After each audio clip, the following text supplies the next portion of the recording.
Today I'm going to show you how to fix Windows 11 update errors.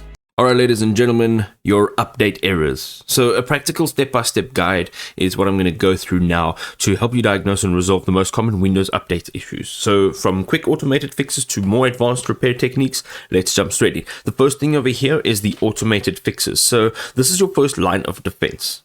Let Windows do all the heavy lifting. It's got a bunch of built-in tools to do just this.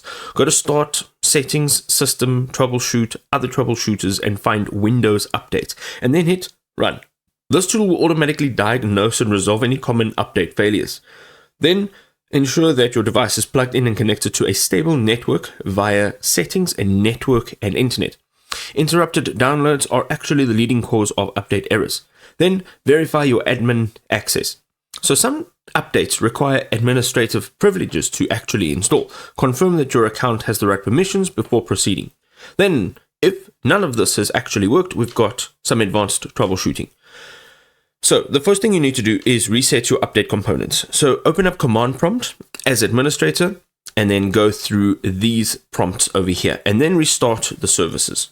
Then your repair system files. So go into Command Prompt and run this command, and this is an elevated command prompt to scan and repair corrupted files, and then the in-place upgrade.